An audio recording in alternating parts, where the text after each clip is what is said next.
Good morning. Beautiful day. It's nice and cool out here. It's amazing.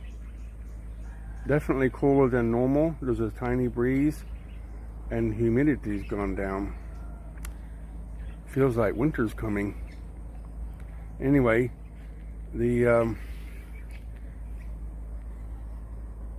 had to pump the dam out this morning. Watch this.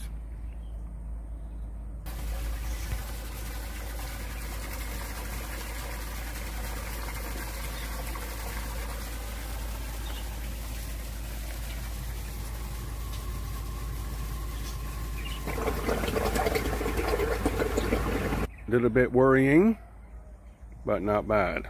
Not as bad as it's been in the years gone by when it flooded bad. So I can't complain.